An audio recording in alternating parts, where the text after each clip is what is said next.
sending announcement. Another announcement. Where's the office hours? I'm blind. There we go.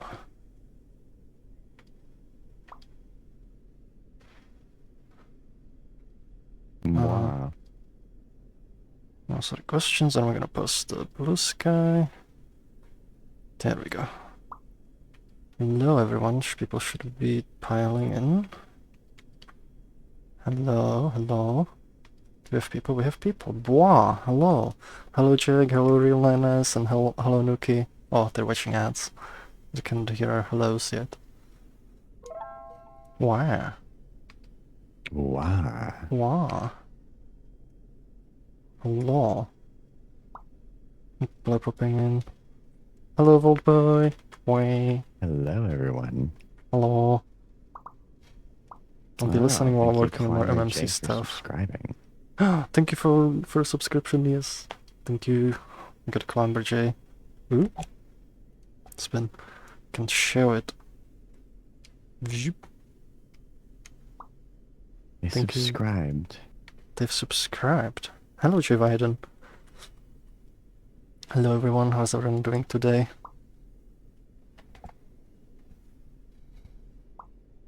Ah, they're trying to set you on fire.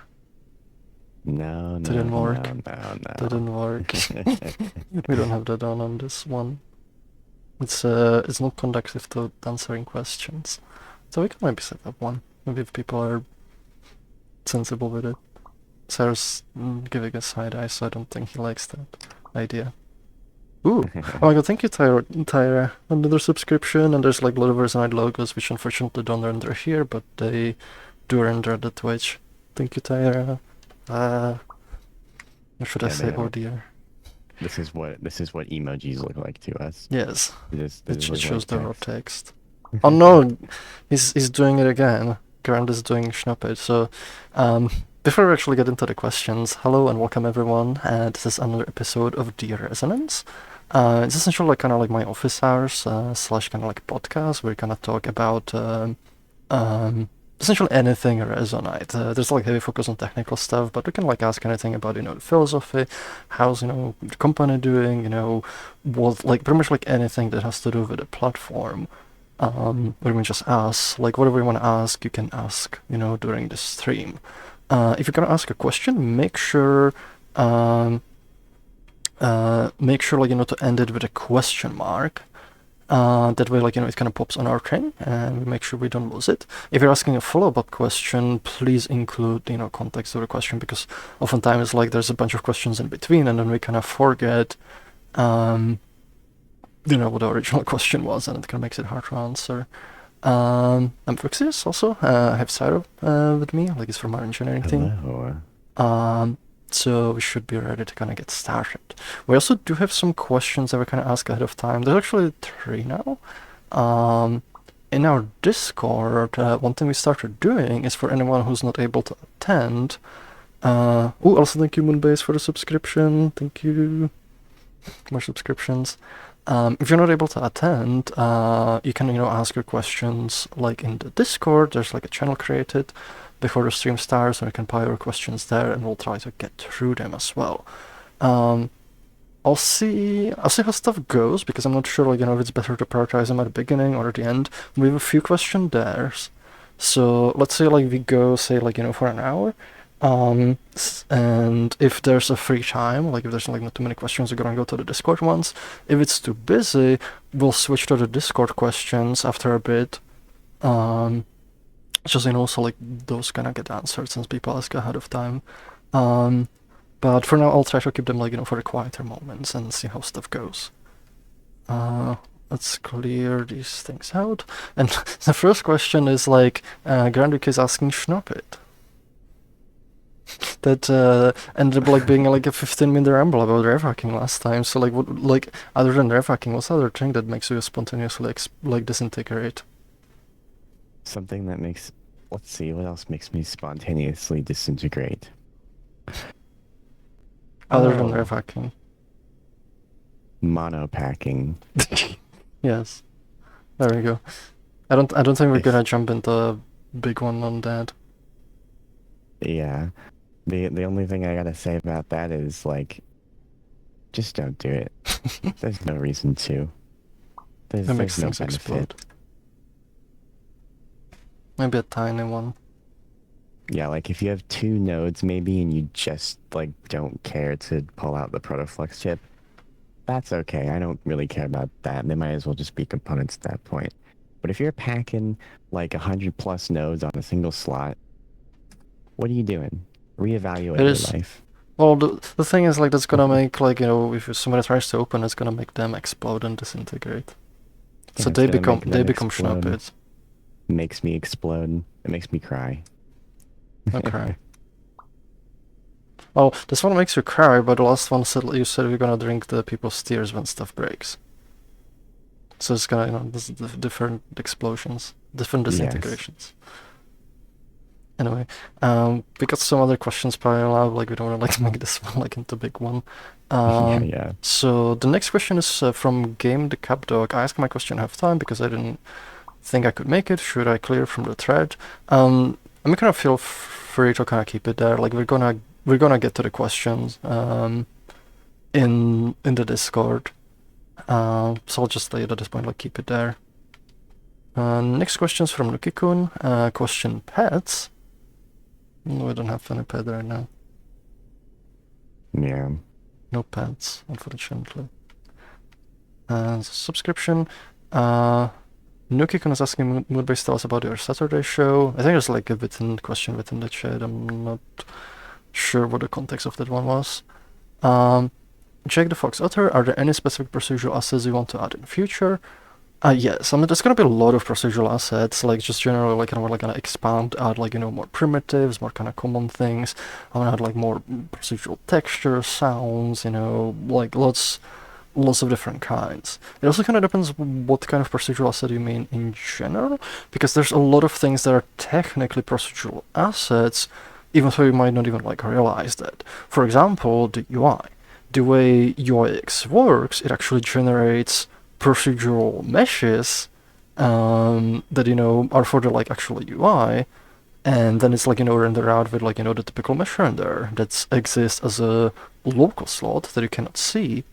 But under the hood, like there's a bunch of procedural asset providers, you know, they're sort of orchestrated by the canvas component. So there's things like that are also procedural assets. One of the examples, you know, where you might have such a system which is actually using procedural assets behind the hood, but they might not be, you know, direct procedural asset components that you can use directly, is something like metaballs. Because metaballs, you know, it's not like a single thing. Like usually you don't have just a single metaball. It's one mesh that you generate from multiple things, and you can have like, you know, variable number of them, where you have like, you know, things that cannot generate fields. So it'll be an example of like, you know, one where technically it's also procedural asset, but you might not be, it's not like, you know, single procedural component asset that you use. It's like, you know, more like a subsystem that's using those, you know, for more complex functionality. Even something, you know, like once we have like vertex mesh editing, that's actually gonna use, you know, procedural assets in the background too. But yeah, like I don't have like any, like there's a lot of like just small ones. Like one off the top of my head is also like a hemisphere, essentially like, you know, half of a sphere. Oh, actually, there's one. There's one thing I really want to add that's gonna be a useful building block for lots of procedural assets. Right now we are missing implementation of method for like triangulation of arbitrary, you know, arbitrary kind of like what's the word?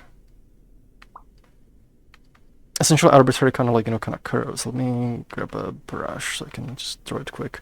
We're not gonna be moving to the board yet, but I'll make a quick sketch. I should have put my brush at the beginning. There it is. It's my favorite brush.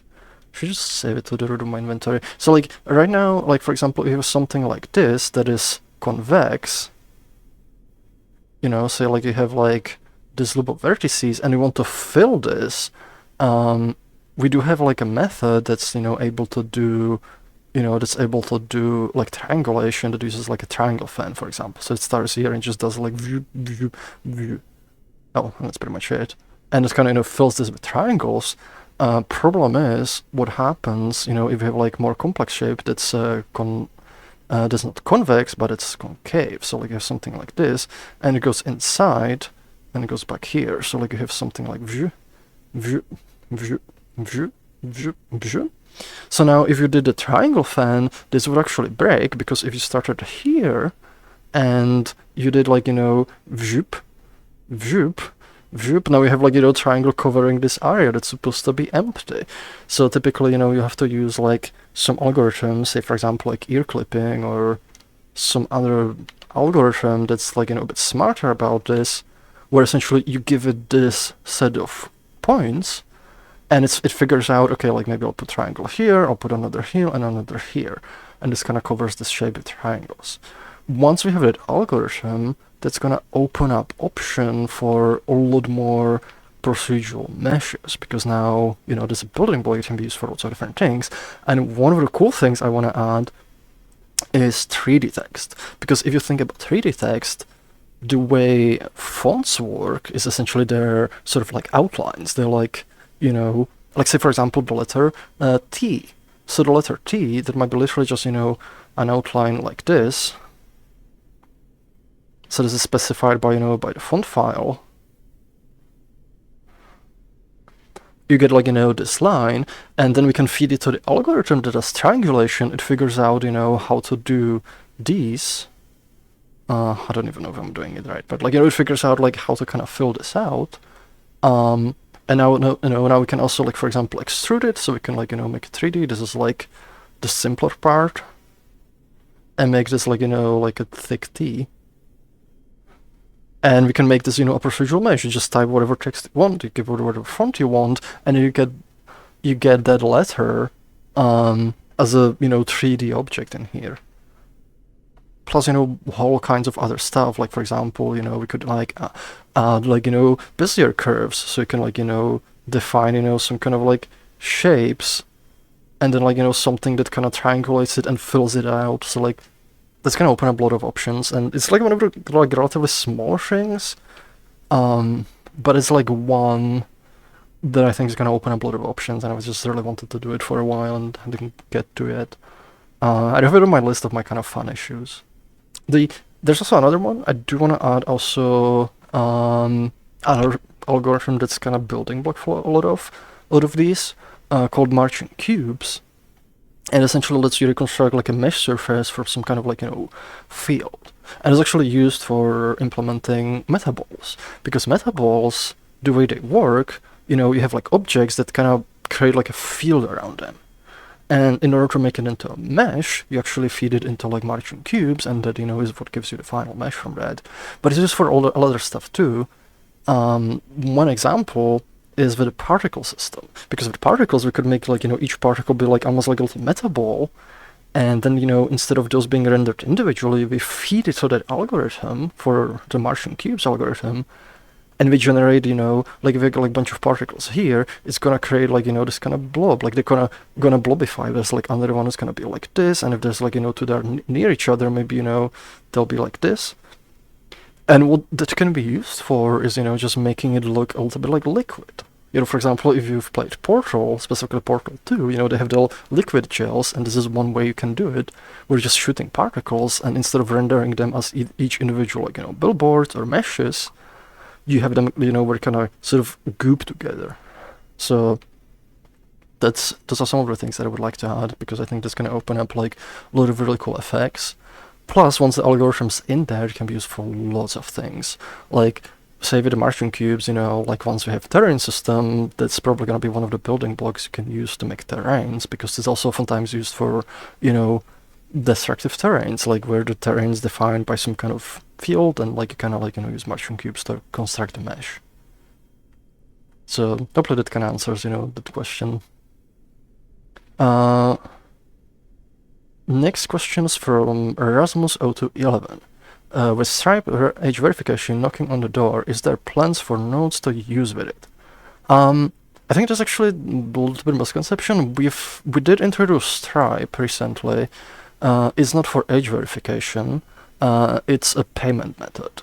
So if you want to support Resonite, the only way to do that until now was pretty much Patreon. Problem with Patreon is they take pretty big fees, which means like, you know, kind of we like on the money that you give us, we actually lose a lot. Like we lose like, you know, several thousand like every month pretty much. With Stripe, like with Patreon, like there's about like on average the fees are like 15-ish%, give or take. With Stripe, so far they're kind of working out to be around 5%. And with amounts like we get, that means like, you know, extra like $2,000-3,000 a month, which, you know, we can then like invest into other parts of Resonite, either into people marketing, you know, services and some other things. So that kind of gives us a lot more kind of resources to work with. So if you do support us on Patreon, consider, you know, switching to Stripe, because even if you switch on the same tier and you essentially give same amount of money, we get a lot more from that money because the Stripe takes less. It should also be more modern like implementation. So for example, with Patreon, you can have to like wait a bit, but if you subscribe with Stripe, you get the benefits immediately. It's based like on webhooks. They have like really modern API, so it's a lot more powerful. Plus, one more benefit, if you want the lower tier, which on Patreon is $1 a month, that works out, you know, to $12 a year.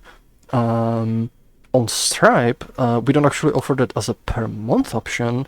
You have to pay for the whole year, but as a discount, you pay only $10. And the funny part about that is we actually get more money as a result, because with the really small fees, generally payment processors, they will take like much bigger cut. So for the $1 on Patreon, we get like, you know, something like 70%, because they take around 30%. So we get about 70 cents, something like that. So like, you know, of the $1, we get like 70 cents from, and that's, what is that? I don't actually, I cannot do math in my head super well. I think it works out like, I just calculated before, what's like 0.7 times 12? It's like 0.7 times 12. Let me calculate real Yeah, you quick, can 'cause just- I'm also terrible at mental math. Yes. And we could also just pull out Procedural, but like you're in desktop, so it's a little bit easier. 0.7 times 12. 8.4. So that's 8.4. So with Stripe, they take 5%, and because we paid like $10, you know, at once, the fee is much smaller. It's, you know, around 5%, and 5% of $10, that's like 50 cents. So we get 9.7. So we actually get like, you know, more, like you pay less and we get more. So like it ends up like, you know, working out like a lot for us, especially with the amount of people on the list here. But yeah, like, sorry, kind of like derailed the question, like since you asked about Stripe, we do use it specifically for the payment. Like we're not using the age verification right now. It's possible we might use it in the future. We haven't like really started like that process yet. It's something we had conversations about, but there's not a solid plan to like do that yet. If there were to happen, we were likely, you know, gonna open up a discussion and be like, you know, this is what we plan to do. This is one of the providers like we're potentially looking at. So, you know, at that point, you know, we'll figure out how it's gonna be like integrated exactly. I don't know if there are gonna be notes for it, because, you know, that's like way too far ahead. Because right now we're not even at the stage where we're like, you know, we're doing age verification with Stripe. That's not a thing that's happening. At least not now. So like, you know, asking if there's gonna be notes for it, like it's too far into that. But yeah, hopefully that kind of answers your question and clears like some misconceptions that maybe exist. The next question's from Modern Balloony. Hey, so a question. Do you have an idea of what the new IK system would look like, or is it a bit too early to say? There's actually a bunch of like information. Like if you go on GitHub, we collected a bunch of information from people. And there's like, you know, some general plans which kind of go into like, you know, details of what is planned. Generally, I have like a rough idea how it's going to be kind of structured, but for the specifics, that is a bit too early to say, because typically when new features are implemented, the way it works is there's like a design phase for it. And during the design phase, it's like, we actually work out all the ideas and like, this is how this would work, and figure out like, if this thing works, this way, how is it going to affect this thing, and how is it going to do this thing, and kind of goes through lots of iterations, to get like a much more solid and robust kind of design. And because like, like we haven't started working on that part yet, like, it's too early, so like we don't have the robust design. It's just kind of, just a general rough idea of how it's going to be structured. One of the things, like, I do want it to be kind of modular, so you can, for example, have like, say, arbitrary number of like arms and legs. I don't know if that's going to complicate the algorithm too much, like it might not, but it also might, and that's something that will be revealed during the design phase. So there's like, it's like right now it's more like a collection of goals. The other part of it is like, that's a problem I wanted to add, is like some sort of like retargeting, because oftentimes like, IK has issues if you have avatar that doesn't match your body proportions, because I feel like one that matches, it works pretty well, and the more it's far away, like the worse it kind of gets, because like, if like my actual, pelvis is here, but like say the avatar has like really short legs and the pelvis would be like, much lower, the current IK is gonna, try to take the pelvis that's like, really low, and is gonna try to pull it up. So one of the things I want the IK system to have is a mechanism for, retargeting. And what it is you essentially, we can compute the IK for your actual real body proportions, and then you adjust those proportions to match the avatar. So like, that it kind of behaves a lot more, a lot better. So that's like another of the aspects for the IK.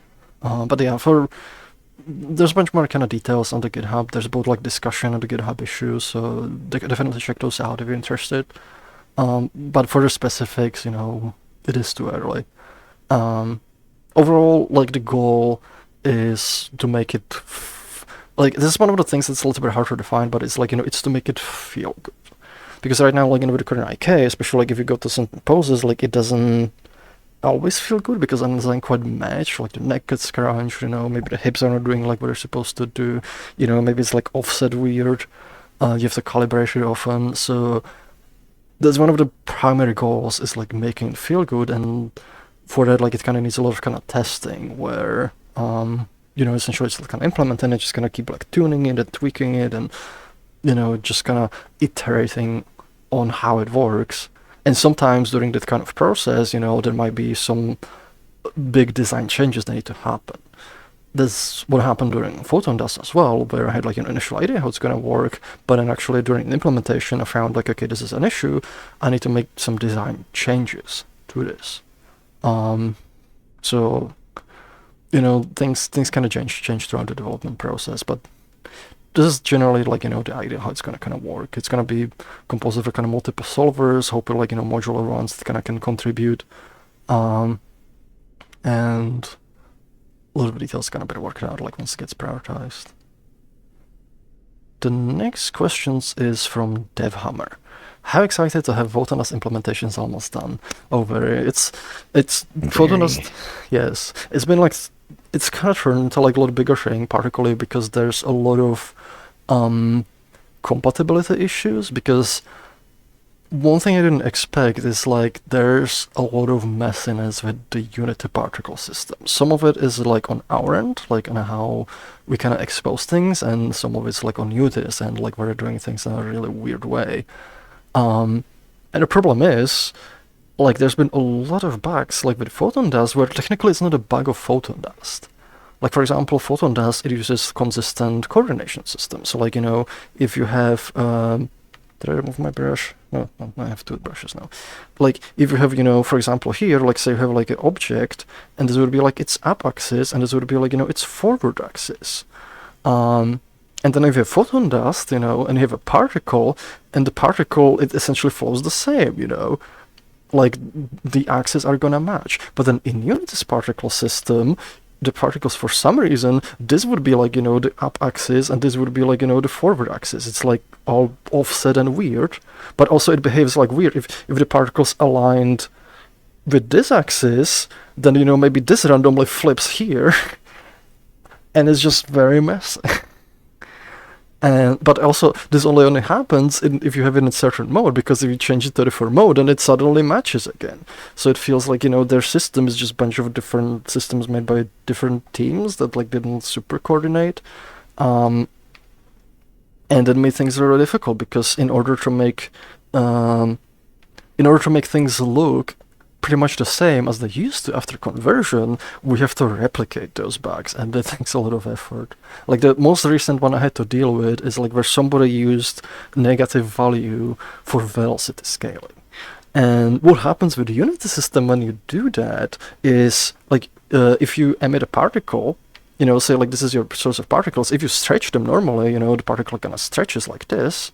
But if it's positive, it stretches like this. But if you put a negative value, it stretches, but only like, it also offsets. So it's no longer centered. And it only does that when you use negative scaling. So I had to add a whole new module, like the pivot module, which allows, to offset particles from their center, and set up a thing where it, like, if it detects that mapping, it configures that module so it offsets the particles, and it makes it look the same. And that took a while. And, this is also like one of the reasons, like, when people are like, for example, when we say like we no longer we don't support putting negative values for certain things, and people are like, I just let it use it. This is one of the reasons. It creates a lot of weird problems. And in this case, it was already there, and I'm kind of committed to like preserving that backwards compatibility. So I spent time implementing those things, and it's been like, kind of like a journey. Like we also had like a lot of people from the community, like, finding all these problems and reports, which helped a lot, because people help like, isolate things and make sure it's that like, something like 99% of the content should just like work and look the same. But it takes a lot of effort. It takes a lot of kind of like, mental drain and so on. So I'm really looking forward to it finally be done. And the other part is, like, I really want to like, finish the performance update as soon as possible. And until Photon Dust is done, we cannot move to the next milestone, which is going to be the audio system. There's also like a question for it as well, so we'll be talking about it a little bit later. But like, it being nearly done means, we can finally like move on to like a different thing, which also helps a little bit mentally, because it kind of changes up like, what I focus on.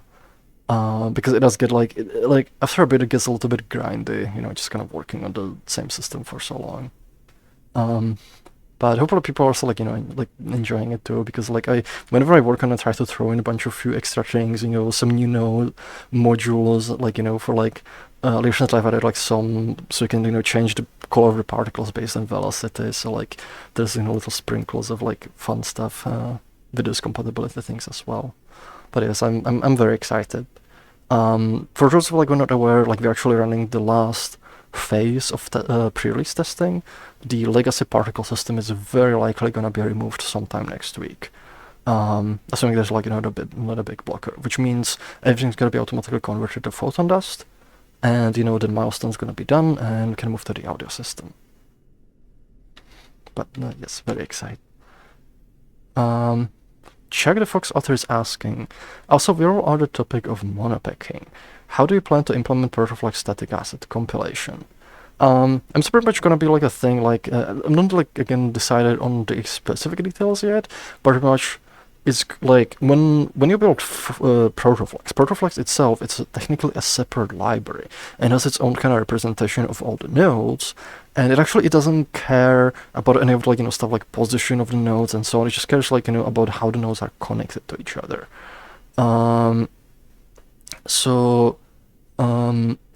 What is probably going to happen with a static asset, we essentially take, like that kind of dynamic representation with the nodes that builds the sort of linear representation, and that's what's going to be serialized. So that's going to get saved, and that's, then going to get loaded, so it kind of skips that step. Like, if you like think about it, we have like a bunch of nodes, and, so like they're connected, and they're like doing things, and this one here, this one here, this one here, and this is like, you have all these objects, and they're kind of spatial, and also it's kind of bright, so it's hard to see. Just move it here. So you have like nodes connected. What Photon Dust does, not Photon Dust, Protoflex It essentially converts it, to a serial list of nodes. So we have like, one node, we have the other node, and we have the third node, and then each node has like, that it connects here and connects here, just kind of referencing things. So when you compile it to static asset, this sort of happens in the background. When you're connecting things, it's building this with protoflux. If you compile it into static asset, we'll just take this and we'll save this, and this gets thrown away. And that way, it kind of skips that like whole step, like where it has to convert and figure out the connections, like from the binding side on the Resonite side, and build this, and we just load this directly, which is gonna, help. And it can also get, serialized into its own asset and then kind of like load it in. Nukiko's asking, do you like getting pets? Do you mean like pets like as in like animals, or like being petted? Because getting pets, that's a big responsibility, but like pets like this is fine, yes. Moonbase is asking, I can ask, will it be going? I don't know what it is in context of. Will you be going? I'm trying to think of what we were talking about. Like, yeah, I don't know. Yeah, like if you're asking something, provide context, please. Next question we have from Rabbits. I have a question. With the addition of something like a rigid body, what kinds of things can we do and how it will be implemented? So for the rigid body, it's probably gonna copy a lot of the stuff that's already kind of in Beppu physics. Because usually with rigid bodies, you have the rigid body itself. So like, the body can, kind of simulate and tumble around, and it's like, physically simulated. There's going to be mechanisms for that, for efficient synchronization. So like, if you have like multiple bodies, it all stays in sync for multiple users. There's also probably going to be components to work with those rigid bodies. So you can, grab them, toss them around, move them, apply forces, and so on. And those will be likely designed in a way, so like, there's some sort of like handoff. So like, for example, if you're the one interacting with like a rigid body, it's gonna primarily simulate on your end. You're gonna be the authority on it, and if somebody else touches it, maybe that ownership goes to them, and they're the ones. That way, it ensures that like, like for anything you do with a rigid body, we have the low latency. You don't have to like, wait for the simulation to happen on somebody else's end and then get the data back. There's also going to be, like I mentioned, a bunch of components to work with it. So like, mechanisms to apply forces, to read values back, like do things. And we're also going to integrate constraints, because oftentimes, physics engines, they come with a number of constraints. You can, for example, say, hey, I have like, one rigid body here, and, there's another one here, and maybe, I add like a joint here. So like, it kind of moves like this, and this whole thing is, gonna move, and it's connected by the joint. Or maybe, there's like a spring in between. Maybe there's a spring. So there's like a number of different constraints which let you kind of tie them together and create kind of more complex creation. So there's going to be components, and probably also some tools so you can work with all that and like make all kinds of kind of contraptions. So that's very likely how it's kind of going to happen. It's like the rigid body component itself, bunch of components to work with it, and also like integrating constraints and other bits. Navy 3001 is asking, just wondering, do you know of Upload VR? Yes. Actually, there should have been an article published like within the last few months, because we also did an interview with the Voices of VR. No, sorry, not Voices of VR. That's gonna buy. My brain just gonna. Is the show that Skiva and Alex host? I just completely blanked on the name. It was like a VR podcast, and they do like collab like with Upload VR as well. What was the let's see.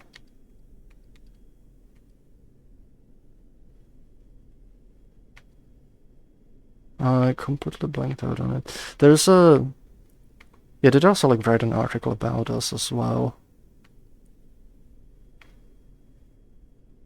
Do you remember? Oh, Between Realities. Yes. It was the Between Realities podcast. And they did publish it on Upload VR because they do like collab with them. Next question's from Moonbase. Isn't it? Oh, they're talking. Next question, Tyre Whitetail is asking, if we want to move our support account of Patreon, what is the best way? Sign up on the, oh, it's censoring the link, I think, page first, and then cancel renewal on Patreon, or does it matter? It doesn't really matter how you do it. When you cancel Patreon, it doesn't actually, it doesn't drop your current perks. It's just, you know, they don't get renewed. So in what order you do it doesn't really matter. Like, you can, you know, cancel now, and then, you know, even subscribe like to Stripe like later on. Say if your Patreon was about to renew on March 1st, you can, you know, cancel it right now, and then you can, you know, sub on Stripe, say like on March 1st, because there's a little bit of like grace period, or, you know, maybe a little bit before then, maybe a little bit after. You just want to, like, you know, avoid a period like where you don't have an active subscription. But if you do cancel, the remainder of your subscription, you know, for that month, it still completes. It actually creates an interesting effect, because the way our system works, if you subscribe and have both active, a lot of the perks, they will stack. So, like, for example, if you're getting, you know, say 25 gigabytes from Patreon and you subscribe to Stripe, you get 50 gigabytes total. Once Patreon expires, that those 25 gigabytes, you know, go away, and you have, like, you know, 25 gigabytes at that point. So yeah, it doesn't super matter. The only thing, like, you want to make sure is, you know, you don't want, like, if you don't want to, like, lose your benefits, you have to subscribe before before the Patreon one expires. Navy 3000 was asking, what are your thoughts on hiring a project manager? I mean, it would kind of help for some things. So the main thing is, you know, the hiring requires, like, we give them like a wage, and we are a small company, so, like, you know, that can be quite costly for us. We have a number of people who kind of, like, you know, are in that role. Both, like, Bob the Good and Purple Prime are kind of, like, you know, taking some project manager responsibilities, making sure stuff kind of goes through on different things. I kind of do it a little bit on some things. I don't like doing it super much. I don't like, you know, kind of poking people, be like, you're working on this thing and so on. So it's like, it's like helpful thing, like, especially like having somebody like dedicated to it, but I don't think, like, you know, right now that would be the best kind of like investment. Like, I don't think, like, it would bring enough benefit over, like, you know, something like additional engineer, because if you like, you know, think about these things when you hire somebody, you have to think, you know, what is gonna bring the most value to the company and to the project at this current time. And sometimes, like, you know, there's like a bunch of departments that need more work, and maybe, you know, we get like more benefit out of additional engineer compared to, like, you know, a project manager. If the engineer is, like, you know, if the engineer is kind of good fit, and they kind of like work pretty like independently on a lot of things. So it depends. It's always like, you know, because we get like all of questions, you know, like, why not hire this person? Why not hire this person? And people don't realize, you know, there's only so many people we can actually afford to like, you know, hire at any moment.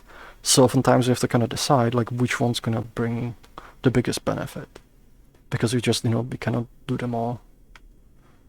At least not at once. You want to, like, you know, grow gradually. The next question is from Femi Scout. Question: what is your favorite Tetris cube? I would say, I don't know their names, but this one. Just because it's very satisfying if you have, like, you know, a whole row and you put it there and it just goes 4 rows at once. Do you have a favorite Tetris cube?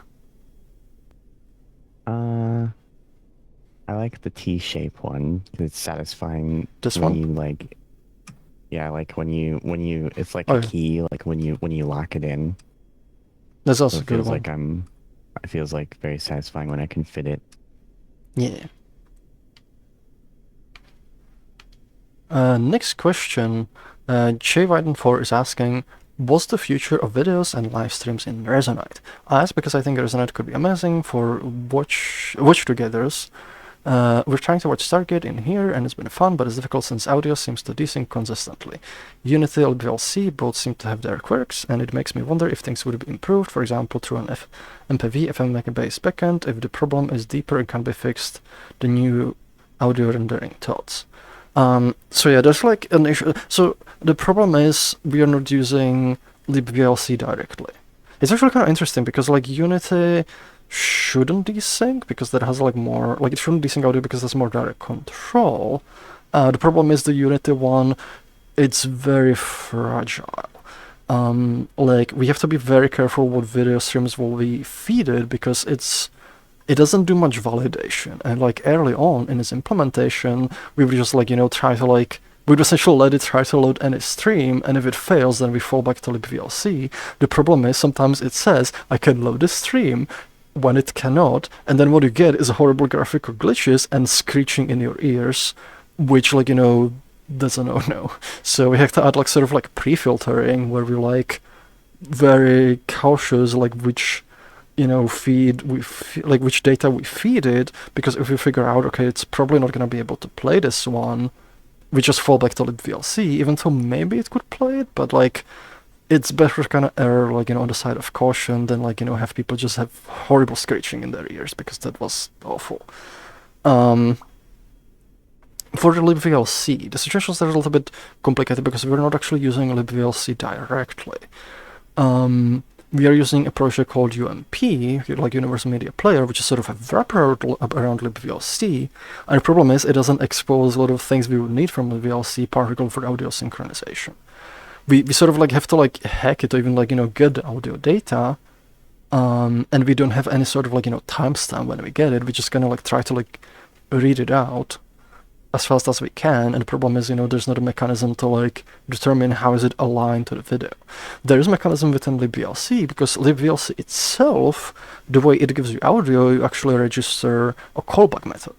You say, you know, like call this, you know, when there's new audio data. There's also a bunch of callback methods where it says, you know, the user has like, you know, seeked a different part of video, or maybe there's been a drop, clear whatever audio data you were about to play, you know, start fresh.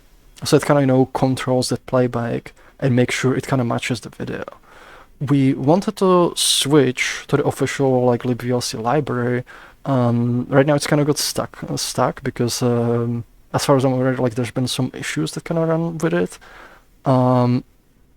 We could look into like, you know, other solutions. Like there's actually like one that I think it was called like AV Pro or something like that like wanted to kind of explore, but the problem is like it's a paid solution, so it's a question like, you know, do you wanna fork over like, you know, $1,000 for like a solution right now that like we won't be able to port to the new engine. There might be like, you know, some like a DFFM like Maze. Like the main thing like we pretty much need is for that solution to have like integration with Unity. Because like, you know, it's not like, you know, you cannot just use it on itself. It needs to be integrated with the game engine to make the video data available, you know, as a texture that you can then project on other things, and it requires specific integration. There's actually one thing that might be worth it is like, you know, if you kind of like open this up, because if there's like interest in the community to help, you know, push some of these things through, that's, you know, something we could like use we could use help with, you know, like if there's, for example, the issues with the libVLC, figure out what it is, and if people want to look into it, that could help, like, you know, as a contribution. But it's like a difficult thing of like, how much time do we want to invest, and, you know, how much time and money do we want to invest into Unity when we do want to switch, because the new rendering engine that we switch to, that integration needs to also be done with that engine. So, like, you know, the work that's done for the Unity is eventually going to be wasted. Which makes it a little bit like, you know, kind of trickier thing, because it might take like a fair amount of time, and then like if we waste the time, you know, that might hurt us, rather than just kind of like, you know, putting the time into making the switch. But yeah, definitely would also like make it kind of better overall, just kind of like fix a lot of these kind of issues. Next question, the Game Cup Dog is asking how would making procedural meshes from scratch in Protoflex work? What features would be needed? So there's like two ways that's gonna be possible. One, there's a mesh DSP that's planned, and it's like, sort of like data processing pipeline where, for example, you have like a node, and like the node is, say like it's a mesh source. Maybe like it gives you like a grid. This gives you like a grid, and you say, I want this grid to be like, 10 by 10, and then maybe, you feed it to a node where, it takes a texture and say like you have some kind of noise texture, and, it displaces the grid, it does a thing, and maybe you feed it to another thing which, maybe voxelizes it, does like processes. And as you change these parameters, it kind of goes through this pipe and makes like, spits out like a mesh at the end of it. So you can like, a bunch of meshes that are sort of like sources, you can, feed those, and, do various processing on them, various filtering. The other aspect to this, which is also going to plug into this, is like being able to just build a mesh from scratch, from the primitives, which is very likely going to work in a way where you have like, some kind of like protoflex function. And what it's gonna need is collections. And essentially, you get like an impulse, and then what do? You have like, some kind of like for loop. And this is backwards for you. You have like, a for loop, and you just like, you build out like, a list of triangles, and you compute their positions, and you pretty much like do whatever you want. You add like, vertices, you add triangles, you build a mesh literally from those primitive presets, do whatever math you want, and once it finishes, you have your procedural mesh. And this is, this mesh is like parameterized by some things. So, you can, for example, have like whatever values, and they plug into this, and you literally just, you build it vertex by vertex, triangle by triangle, you position them however you want. This will give you, the ultimate kind of flexibility to build procedural meshes. And the cool thing is, like, once you have this, this you can then wrap into its own node, so it's going to become like, its own node. And, it outputs like a mesh that it generates, and then you can actually put it like, through another filter. Maybe you apply, subsurface subdivision, kind of make it smoother and so on. So that way, you can kind of compose these things, these systems will kind of like interact with each other. One of the goals is also for the procedural meshes is like, let me actually delete the brushes.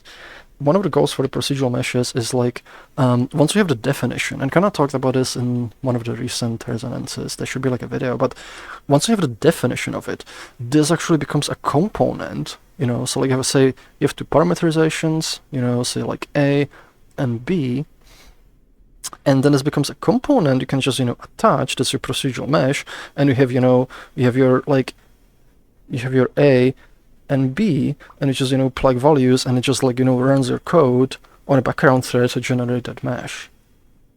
So I think that's going to be like a really cool, really powerful mechanism for building, procedural assets on your own. It's I was kind of want to work similar for like, textures, where you literally just loop through all the pixels, do whatever math you want to compute each pixel, and then that way you make a procedural texture, send it audio, just compute the individual samples. You just kind of work like from the basic primitives that these assets are composed of. Nanotopia's asking, in a previous OH, you mentioned animation timelines maybe happening in Resonite. This would of course be amazing, so I guess my question is something like this in the works, or just a thought at the moment? Thanks. It's something that's like, on our GitHub, there's a issue for it, which kind of describes, what this will do. Is not being actively worked on right now in terms of like, fully designing it, implementing it. It's one of those sort of like background things that's like, this is generally how it's gonna work. Because whenever features are being added into Resonite, the process, like, like there's a lot of features that are not being actively worked on, because right now we are working on performance updates, for example, specifically finishing the photon dust and so on. But there's like these little threads that kind of happen in the background, just thinking this is how this is gonna work, and they sometimes influence how other things are done, because the way Resonite kind of works, it's also like is designed so it will work really well with the timeline. And some of the features that are being added right now, like for example, when I was working on Protoflex, there are thoughts how this is gonna work with the timeline feature.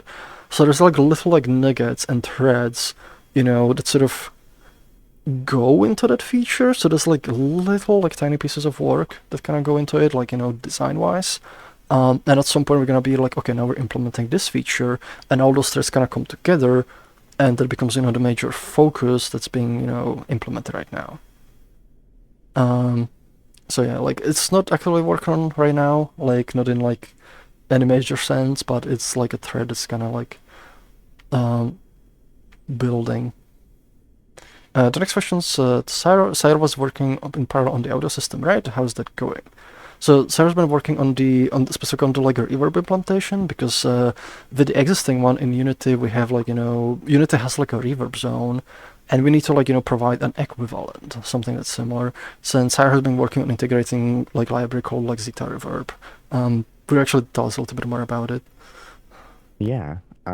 So the actual library that we're using is it's called SoundPipe, and it's made by this guy called Paul. I think his name is Paul Batchelor. I can't remember. I'd have to look it up. But what it does is it provides basically like we were looking for a library that provided like a nice set of sound effects, particularly the reverb, because we need that. And SoundPipe seemed to be pretty good. It's a little C project. It's easy to build. It's not too much hassle to really integrate. And one of the effects it provides is, of course, the Zeta reverb, which I think it's kind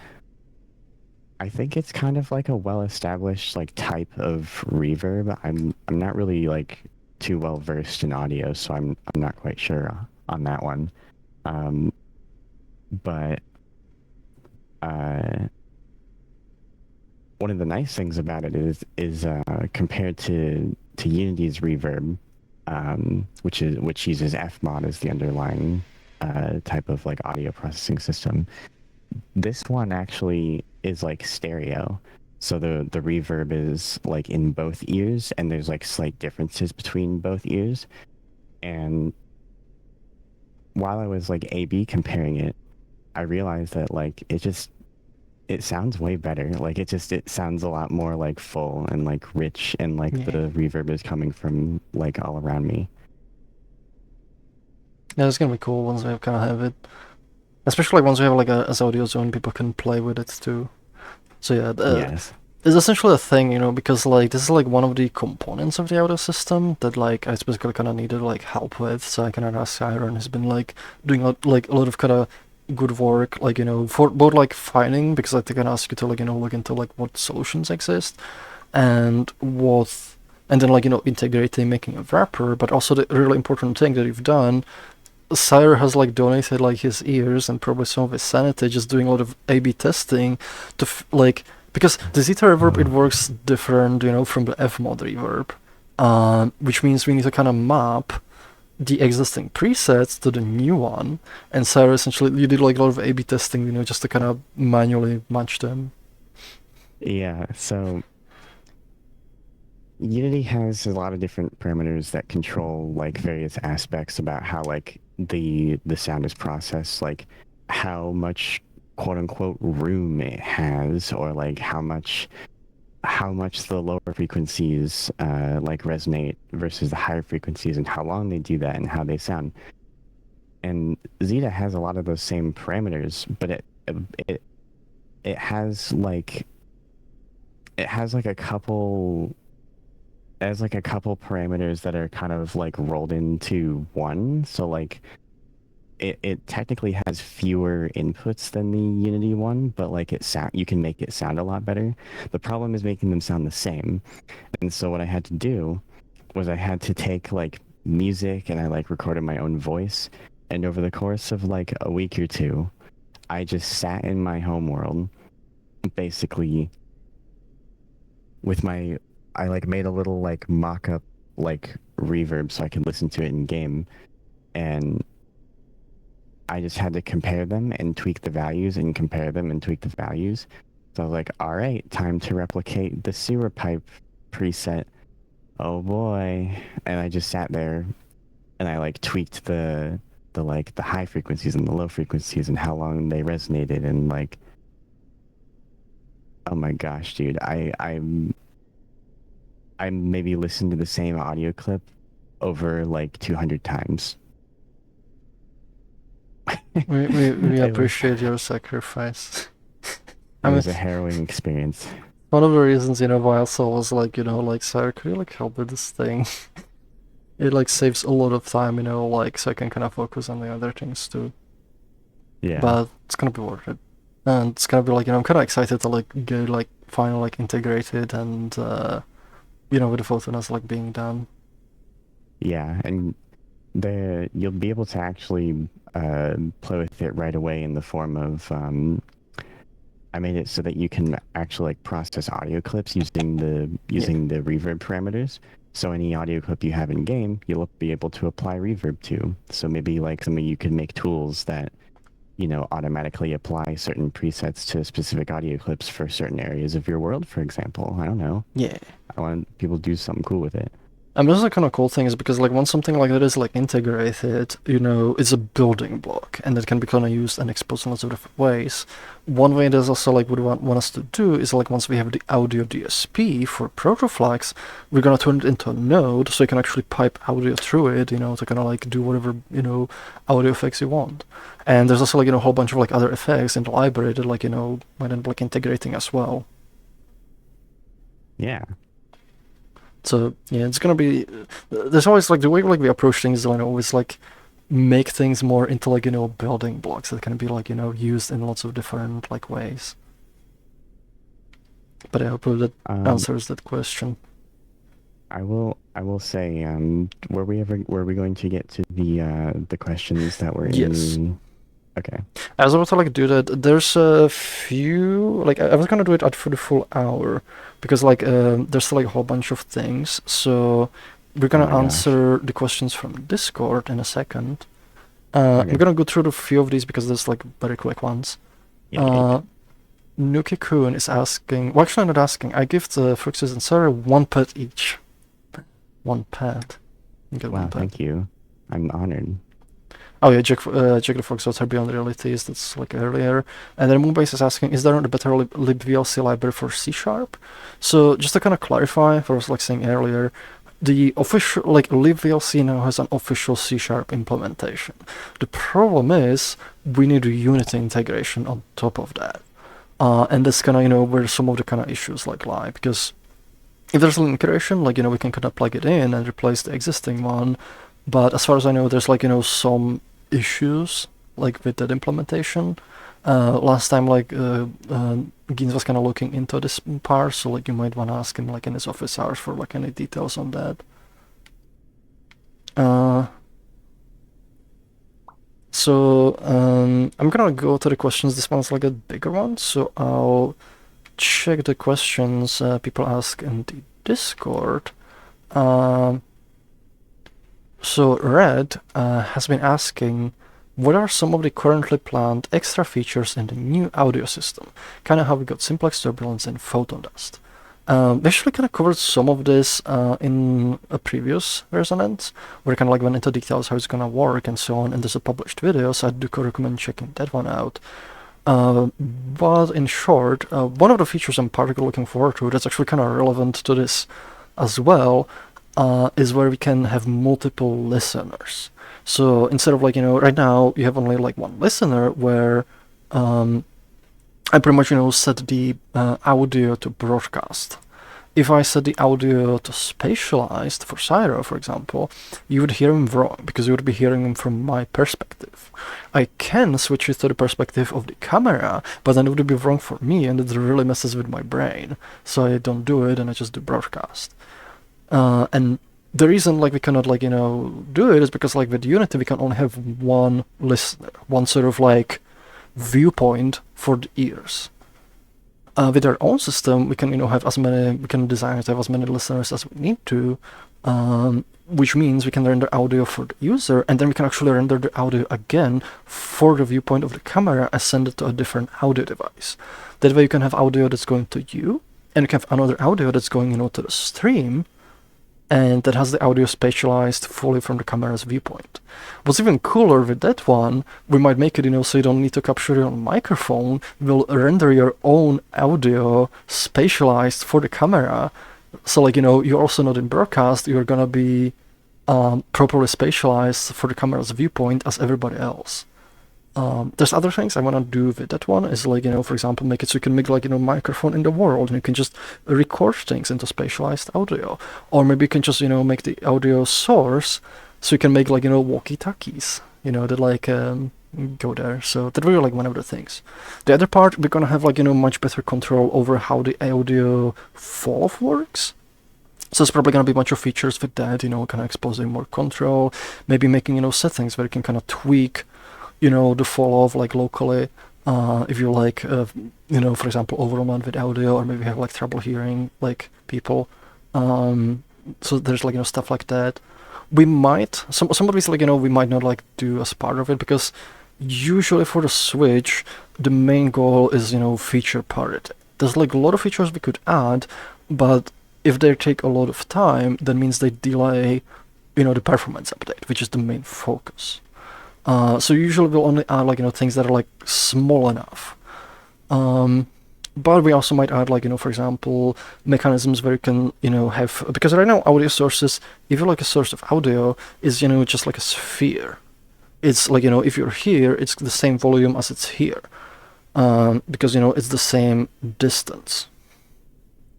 But what I might do is, so there's ways to define them to be different. So for example, maybe the audio is more like this, and it's very kind of quiet here. So it's very loud for if you're in front of it, but quiet if you're behind. So you kind of do different shapes, because we'll pretty much we'll control how the volume is computed based on the positions, and we can plug whatever functions we want there. The other part I was gonna mention with that, what was I gonna mention? I kind of blanked out again. And I'm blanked out. There was another thing. I don't remember now. But yeah, there's a few. One of the things I was kind of looking into is that we want to add eventually, but it probably isn't going to happen for this one, for MVP. We're going to be integrating Steam Audio, and Steam Audio supports you can actually use the word geometry for audio bouncing and occluding. Oh, actually I remember there's another thing that I found. One of the things that Steam Audio supports is simulating air absorption. So if something's really far away, certain frequencies they get absorbed more than others. So maybe and that should be easy enough to integrate, so maybe you'll get that one. And the other one is we might support loading custom sofa files for the Steam Audio. For the audio spatialization, it uses something called HRTF, which is head related transfer function. And usually it uses some default ones that can tune, so they work okay for most people. But you can actually get different ones. You can even get your own kind of ears measured, so you get a custom one that matches your physiology. So you might expose mechanisms, so you can just load a custom one, so you have more personalized audio spatialization. I'm not making any promises on these things right now. Like I said, the main goal is feature parity. But there's also some of the smaller things that might be easy enough to kind of integrate along the way. So this should answer that question. Next question is from Game the Cup Dog. When multiprocess happens, how viable would overriding hijacking the Froox engine to Unity IPC for a custom render be? I mean, it kind of depends, because one of the things we do want to do ourselves is swap it for a custom rendering engine. So we have Froox engine, there's all the stuff, and then it's communicating over IPC, and it's rendering stuff. and which makes it easier because we now have this well-defined interface. It makes it easier to take this away and put a different one in. The problem is when we do this, we're probably gonna change this bit a fair bit. So it's not gonna work 100% the same. We're gonna make it so it works really well with the new engine. It's gonna work like on the similar principles, but we can change how bits on this side also work so it works better with the new engine, which gives us more flexibility. So if you mean swapping it on our end, like that's something that will happen. If you mean swapping it by somebody from the community, that's actually harder, I feel, because like one, you'll have to reverse engineer how this kind of works to make like a different render, and the question is are you gonna replace it with a completely different render? Because making a different render, that's a lot of work, like a lot. Like you pretty much you have to like implement all the mechanics of how it works, all the like intricacies. You have to implement all the shaders, all the kind of like functionality. So there's actually it's something you could technically do. It might be way more work than you kind of expect. Plus, if you were doing that, you don't have the flexibility of adjusting this to match the new render, which we do for our own development. So, practically, I don't think it's gonna happen. But I think it's more likely, making a modified version. So, like you take our Unity renderer and you make modifications to it, but you still kind of build around the same base. If you want to make one from scratch, that's gonna be tough, especially if you wanna do like full feature parity with everything. But it's gonna happen. Like we might, even like ask for some community help, like with the official one. So we'll see how that kind of goes. And the last question on the channel is from Ozzy. I've been trying to understand some strangeness of haptics and have some questions about it. Feel free to go with the questions, given I'm asking a lot. Is the haptic manager component that injects the local haptics for the users meant not to have any debug visuals when checked? I'm actually not sure on that one. There's like haptic, there should be component that like visualizes the haptics. I don't remember from the top of my head. Like I would have to like get haptics set up. Actually, no, we should be able to like show it off maybe. So do you mind if I inspect you? Yeah, I don't mind. Let me have a look, because there should be a bunch of components that you can poke at. So I'm actually gonna switch the camera to POV, okay, and we're gonna inspect Cyro. So we're gonna open him up. Ooh. Get thing inspected. Let's see, let's go. Is this the top or is there more? No, there's more, I think. Yeah, there's more. Let's see, let's open. I forgot where exactly is it placed, because there should be like a component. There's user pose controller, hand simulator, targeting, blah, blah, avatar, interaction, photo capture manager, mount tracking. There we go, there's haptic manager. Oh, yeah, there's show debug visuals, so if I enable this on, this might not do much. Do you see anything? Yeah, I think it's because I'm in desktop. I technically don't have any. Yeah. Okay, let's inspect me instead. So I'm gonna open myself up. Let's go on higher. So if I go here, haptic manager, show debug visuals. I don't think, you might need somebody, yeah, just like, I don't think you have like anything that kind of triggers haptics right now, so... Oh, wait, I might actually, hang on. Do you have a thing? Because like this usually happens when there's something present that can activate that system. Does that work? Does it work? Oh no, this is just controllers. No. Just the controllers? Darn. Yeah, I think I would have to need to have a device on so this kind of shows. Because usually this will kind of show, like, actually, what if I rebuild? Actually, no, there we go. I kind of forced it to happen. So yeah, now I actually see Oh, right, because this actually makes it happen for other users. So this component, what it does, it looks at the other users and it injects, haptic triggers into their avatar, and it can kind of like see like how they're kind of like sized. No, it has like nothing to do with that one. Because I don't think you can see them because they should be just injected locally on my end. Yeah, they're not. I don't see any. And there's like some kind of properties, but like these, I don't think we have like any way to like persist this right now. However, there's a way, because we're asking like a bunch of questions. Let me actually check. Can the haptic manager be externally disabled? If not, inject haptic points of avatar.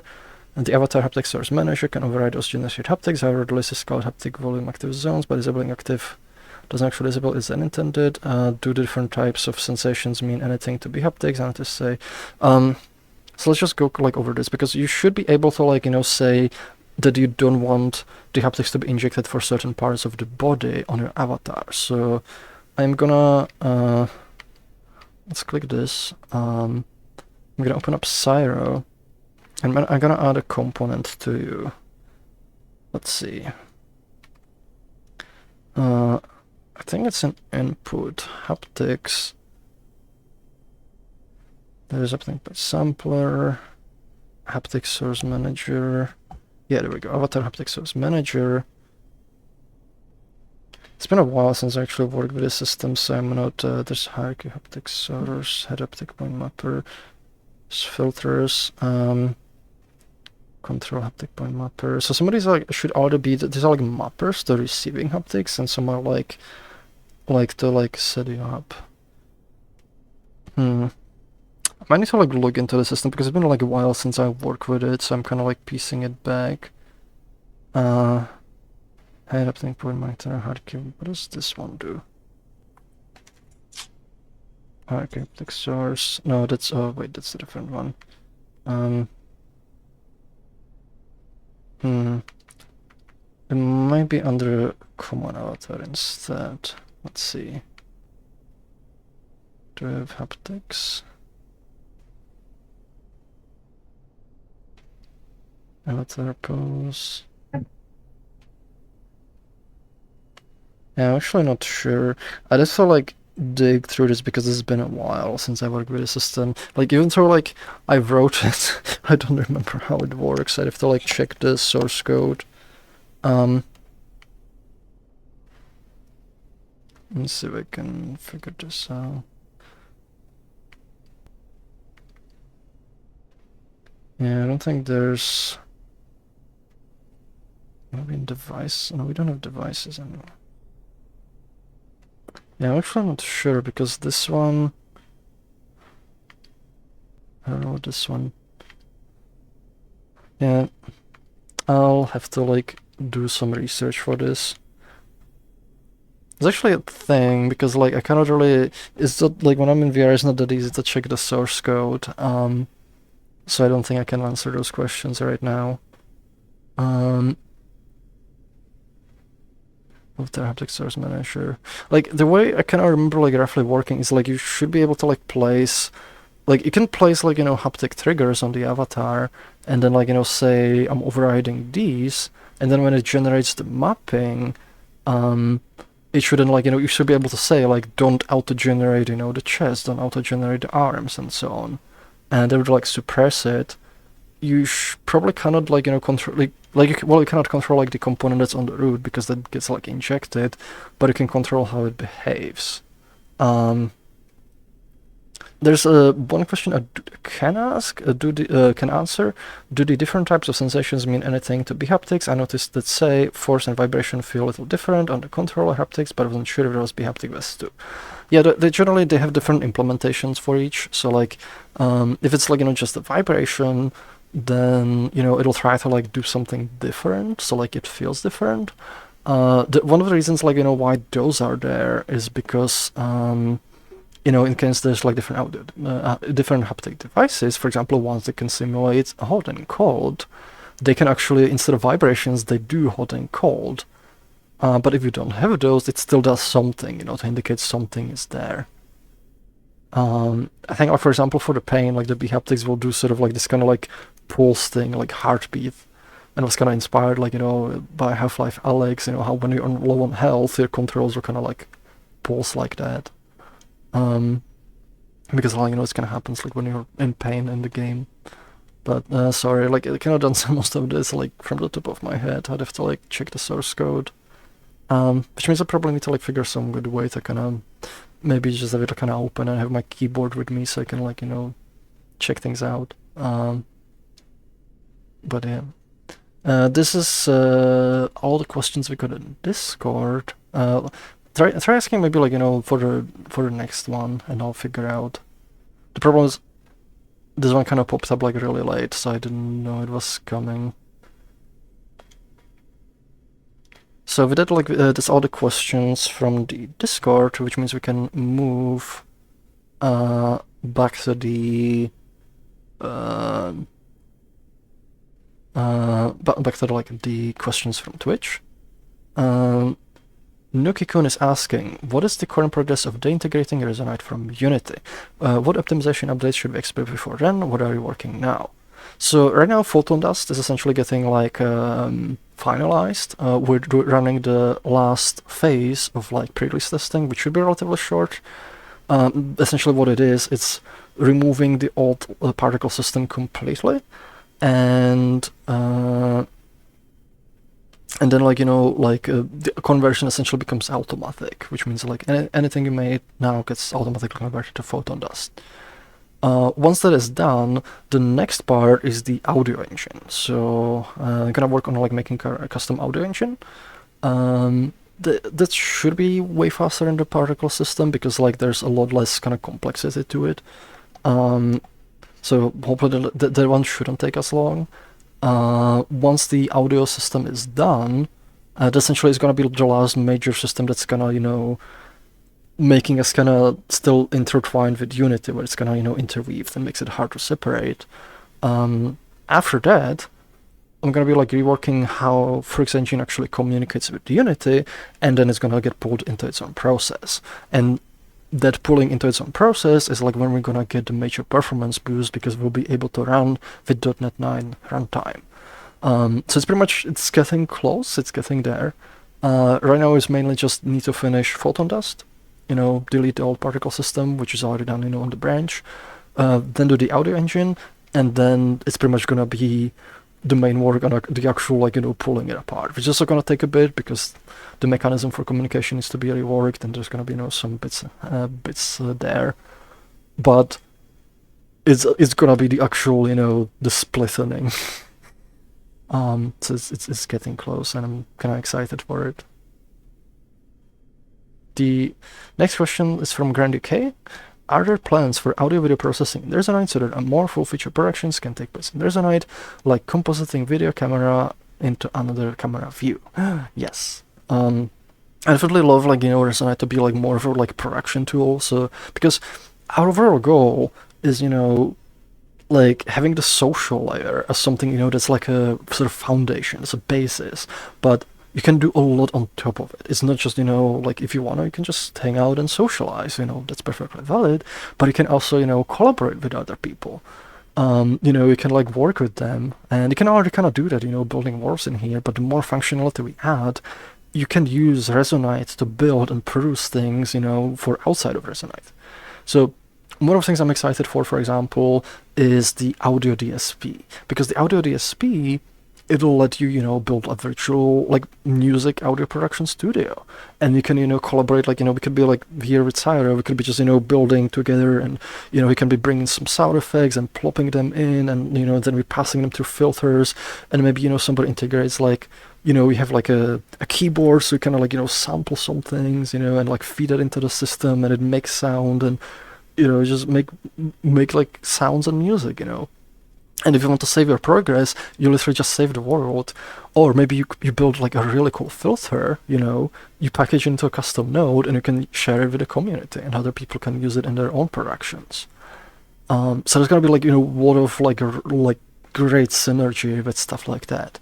The other feature that I feel is gonna help with that is the timeline, because with timeline, And I kind of went into it like deeper in previous resonances. There's like a video kind of covering it in depth.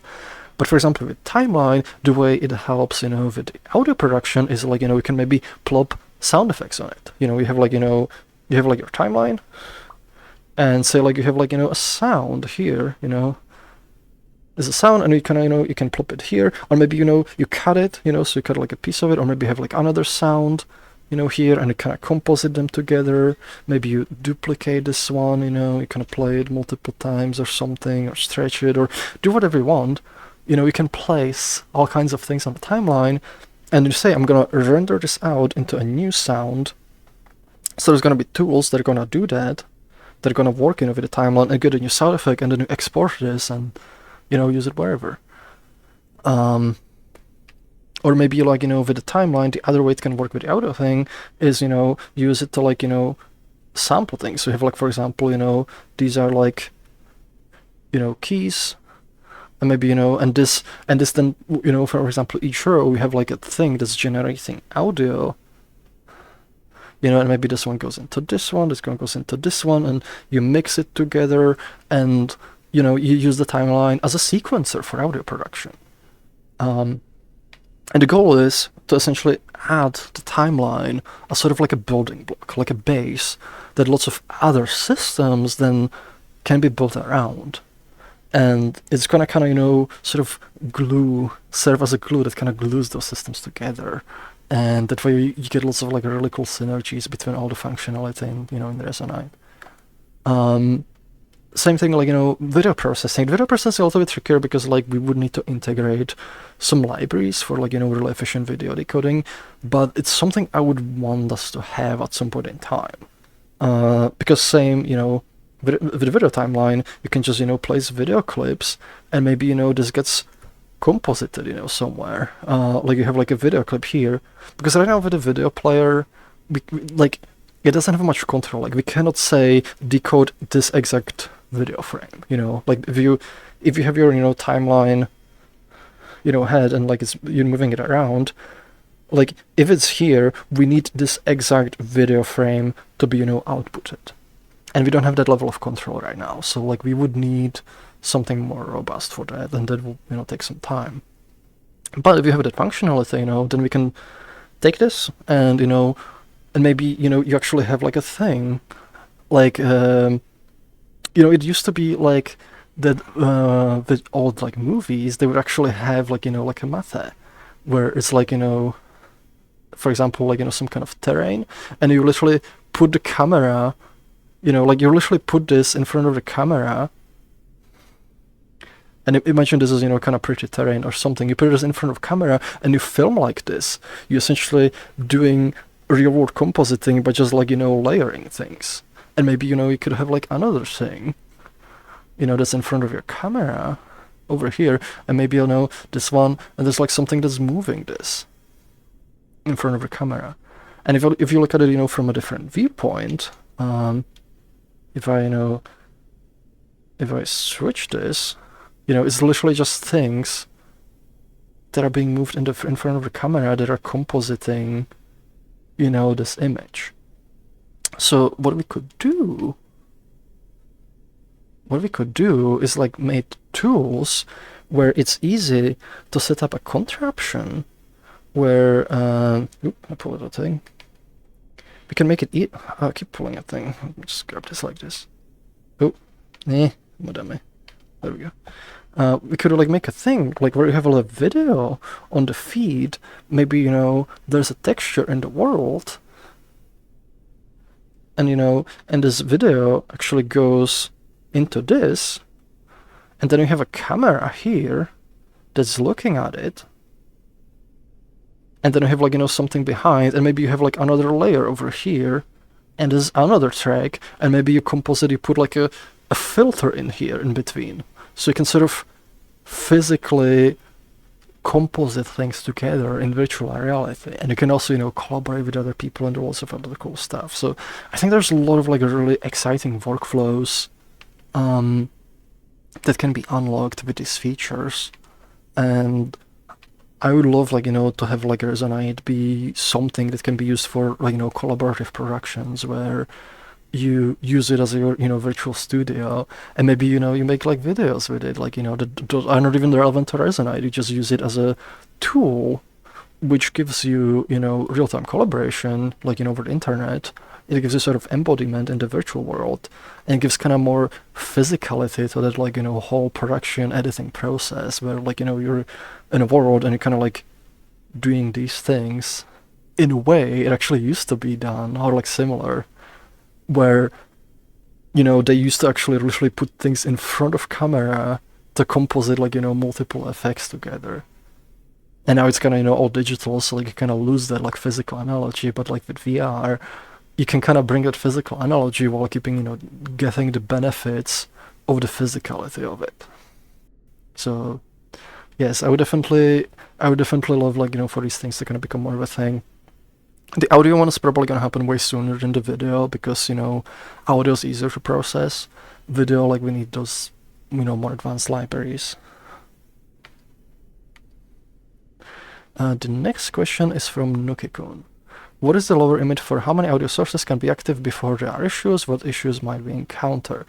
I mean, that kind of depends on the hardware, mostly, like, and also like a lot, well, hardware and like, what you're doing with audio effects. Because if you have audio effect that's, for example, spatialized, that will take more CPU time than one that is not, because you have to, spend CPU cycles doing the spatialization. So there's not like a there's not a specific number, it's gonna depend on a computer. It's kind of the similar thing, like, if you've got a beefy computer, you can run, way complex worlds. You can have more geometry in the world before you start, like, suffering a lot, compared to, like, somebody running on the low-end machine. So generally these questions, there's not a specific number. The number is gonna depend on the hardware. So then it becomes question, what's the lowest hardware that somebody might be running? And, then we can, like, maybe measure stuff on that. And, and then, like, we get also into other problem is, like, you have to benchmark this stuff. So you have to kind of see, we have to kind of see, like, how it runs. Because right now, like, can't really answer it without measuring it. Usually the issues you encounter if the audio engine is stalled, the audio essentially starts popping, because what happens, like when you're rendering audio, you need to, like, if you're at 44.1 kilohertz, you essentially need to like, compute 44,100 samples every second. And that usually happens in small chunks, like maybe you're computing 1024 samples, at a time, or maybe 2048. So like what happens is, I don't know how it like works out, so I think it's something like, how does to do math again? What is like 44,100 divided by 1024? 44,100 divided by 1024. About 43.06. So that's like 43 milliseconds. So like, yeah, it actually works. Like, so say like, every 43 milliseconds, you need to compute 43 milliseconds of audio, which means you cannot take more than 43 milliseconds to compute it, because then you're too late. So what essentially the system needs to do, it needs to compute 43 milliseconds of audio in less than 43 milliseconds. So it's a question, how much can it compute before it happens? Because if you don't compute it in time, you miss it, and now you have no audio to play to the user, which means essentially, you're playing audio, and suddenly you get like a burst of silence, and maybe, then it goes late, and then you need to compute another one and get another burst of silence, and it just starts like, popping, and it doesn't sound good. As a fun fact, I believe that is, if you were to compute 1 second of audio at 44.1 kilohertz, I'm pretty sure that comes out to like 180 megabytes with the floating point. Yeah. I mean, this is not much for memory. Like, usually it's processing stuff at like, I mean, if you think about like the images, like if you calculate how much data is every single frame, like you're getting to like sometimes gigabytes per second. Yeah. So like audio is generally nothing, like generally stuff is fast, but like the problem is, usually you have more than one audio source, and the more you stack, the more you have to compute for every single sample, and that's like, where it lowers. Because if you have, say, like, two audio sources, you have to essentially mix them together. And what you do, like, you take, like, at every point you take the sample and you just add them together, just add them together, add them together, add them together, add them together. You're gonna do that in a loop, so it's fast. Now, if you have, like, if you think about it, like, this is like one addition for each sample. But if we have, say 32 of these, now you have 31 additions. And maybe you're doing more complex calculations for each. Maybe, for each one you're actually doing the spatialization, which adds, complexity. And the more you add, the more calculations you're doing in the same unit of time. And eventually, you run off, like, this essentially makes it, like, take, the more you have, it makes it take longer and longer and longer. And at some point, you're gonna, hit a threshold where you're asking the system to compute, 43 milliseconds of audio, and it needs more than 43 milliseconds to do it because you just added so much, and then it doesn't keep up and it just starts popping. Next question from Grand UK. Is there work or ideas thrown around for Molecule? More specifically, anything not in the initial GitHub issue for it? I don't know what's in the original GitHub issue, so this one's kind of hard to answer. I mean, I would say, like, it's, like, generally stuff that's in the GitHub issue. Like, the main point of, like, Molecule is, sort of like a versioning system that we can use both for Resonite itself, and we can build our own distribution, but also it can be used, for components. So if you build stuff, if you build, items, you can use it to version them. If you build, say, like, once we have, like, libraries for protoflags or WebAssembly, you can use it to version them as well and resolve, like, the dependencies and stuff like that. So, like, the main, like, the core ideas of it, like, they should be in the GitHub, and if it's not, that's probably not a very core idea, so, like, I don't know. It's, yeah, like, this one's a little bit hard to answer. Especially also, like, we have to kind of read through the issue. Also for Nokikun, Molecule, it's our plan, sort of like, versioning system. So, like, it can manage the builds of Resonite and also other items. And we can, like,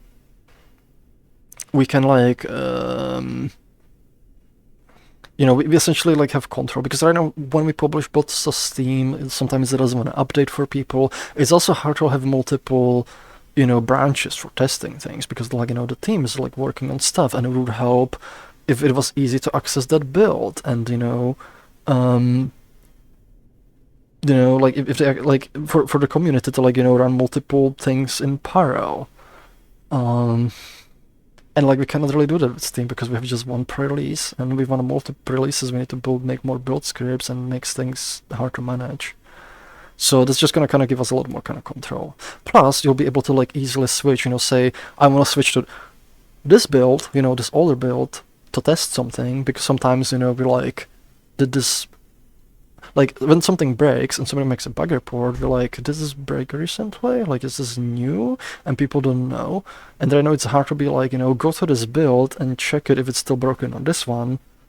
And it can, help us, figure some bugs out. So it's gonna be a lot of things it's gonna allow us to do. Also, thank you. It's Lanthe for the subscription with Prime. That was probably, like, a while back. Like, it's just kind of taking time to get through the questions, but thank you very much for the subscription. Next question is from Rabuts. I understand that once a particle and audio are separated from Unity, the migration to .NET will begin. How challenging do you think the migration to .NET will be, and how long it might take? Or is it possible that it will simply be a matter of switching the runtime to .NET? So, I can tell you, like, straight up, it's not as simple as switching the runtime to .NET.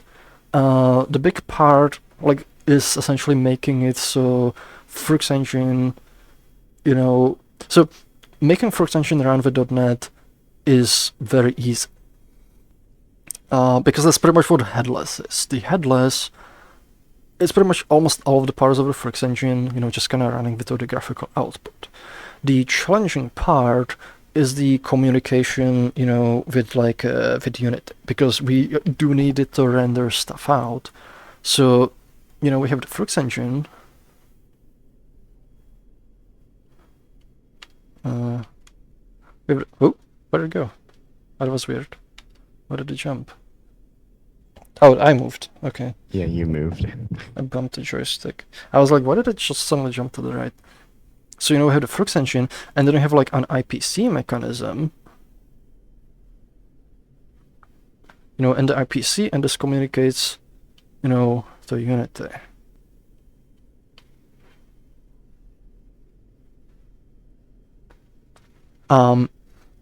So this is probably the most complicated part, making it, you know, communicate efficiently and making sure these two kind of stay synchronized. And, you know, this keeps feeding data in, and this also keeps being like, okay, like the frame is ready, here's stuff for the next frame, and like, you know, the communication is very efficient.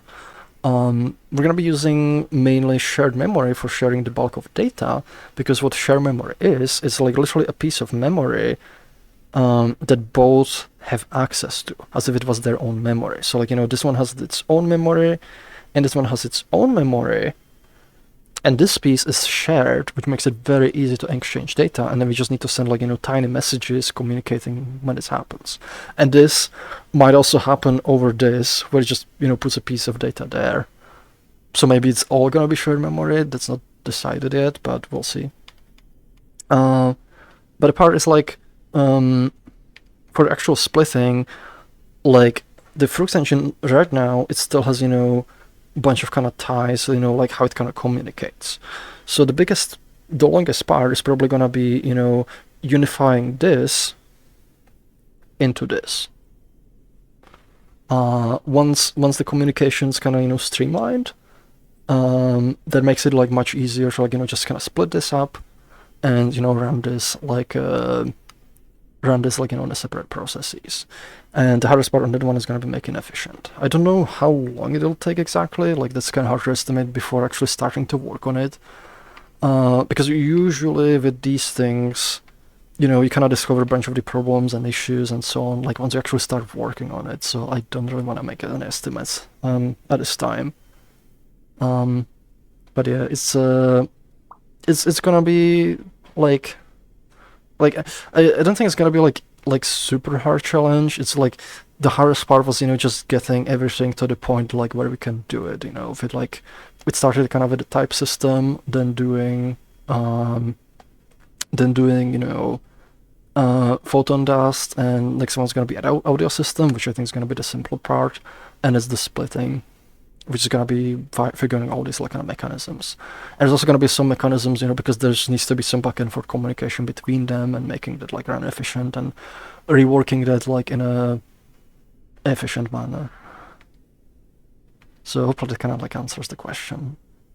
Ozzy asking that works? I don't know what's that in reference of. Robots is also... Haptics. Robots is, this is a repos because I forgot to include question mark. I'm really quick for the source, however, rendering engine.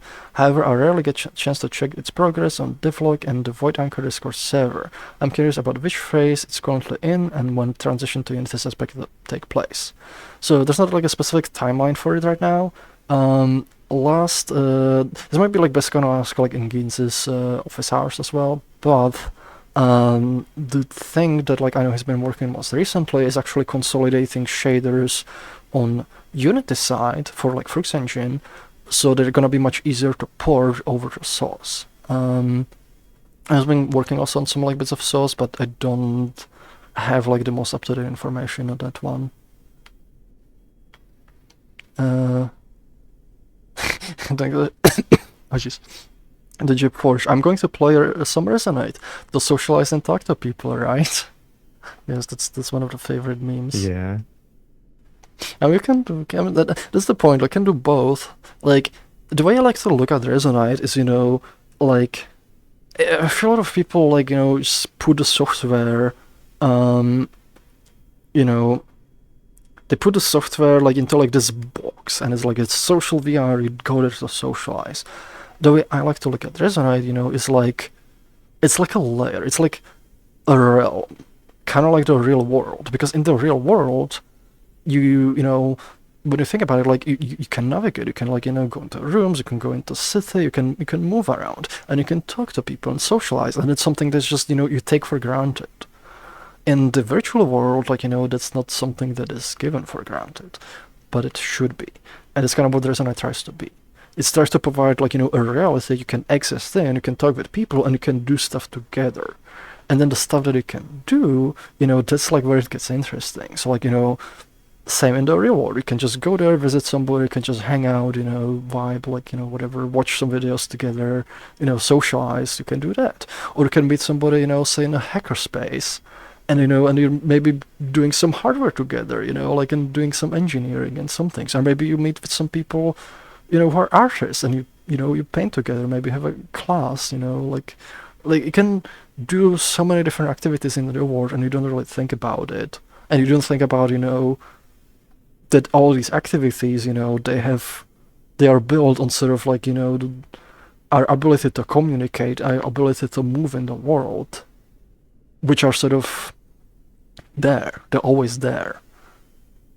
And, you know, we don't think about them. But in the virtual world, they're not. And the Resonite is, you know, trying to make it so that's a thing that's always there. It's always something, you know, you don't have to even think about it. You can exist in a world that's fully synchronized, and whatever you do stays, you know, synced with people, and you don't have to think about it. It's just, you know, how the reality kind of works. And then it becomes more about, like, you know, what do you do together with other people, or what do you do on your own? You know, you pick the, like, you know, whatever activities you want to do the same way you do in real life. And that's kind of just, you know, how I like to, like, look at things. Mr. Squarepeg is asking, are there any plans for Quest build post the split between Unity and Resonite? Probably not immediately. Like, that's probably not gonna happen until we actually switch to the source. Because there might be, like, a number of other optimizations. Like, once the split happens, we'll very likely kind of, you know, evaluate how much this helps, like, you know, how to kind of improve things. There, like, it might be a possibility, but, like, you know, we kind of need to, like, look at things and be like, what's the best path forward? Because, like, doing the multiprocess architecture also might be more difficult on Quest. So, like, you know, that might be, like, a hurdle. It's something we'll evaluate, you know, like, once the split happens. But there isn't a plan, you know, to do it immediately after. If it becomes easy to do, then maybe. Like, you know, sometimes, like, when we do these things, once it kind of happen, we're like, well, this is now much easier to do. Maybe we want to, you know, prioritize this.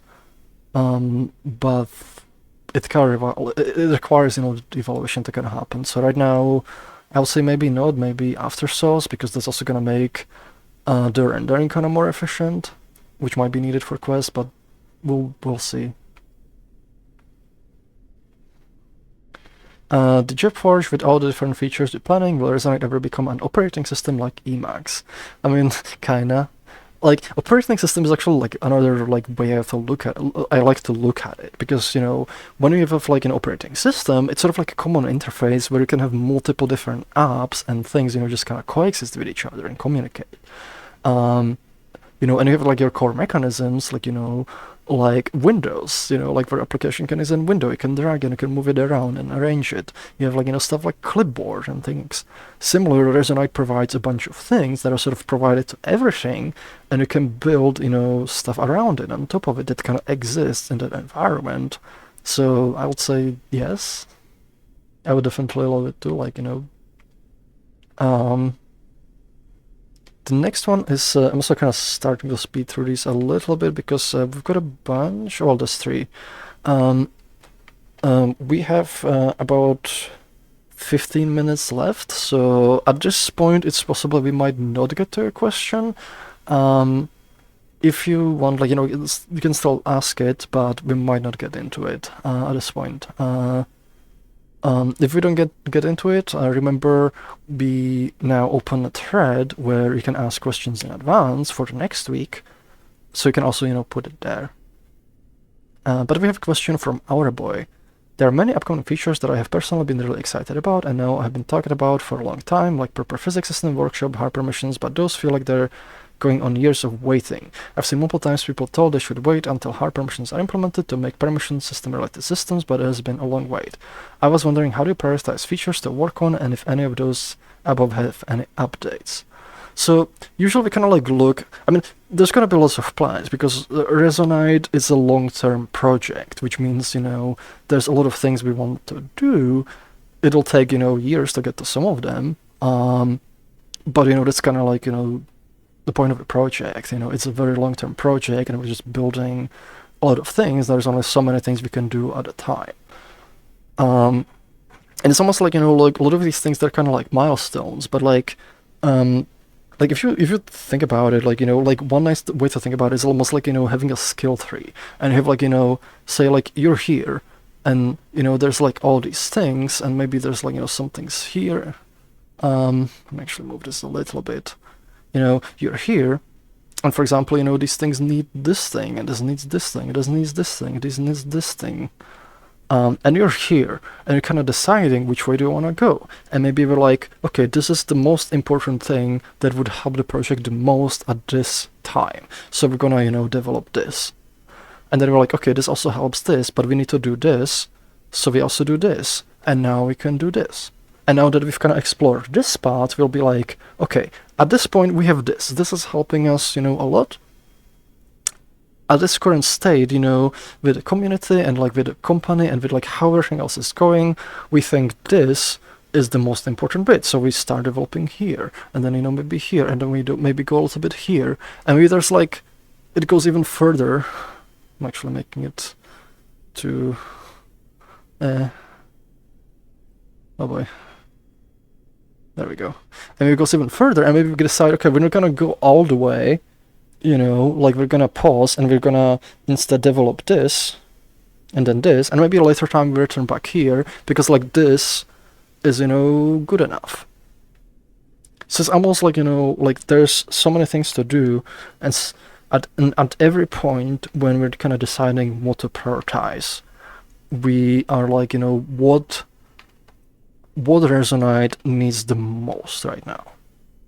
What is like the most important thing, and that's kind of hard question to answer sometimes, but you know, there's a lot of things that go into it.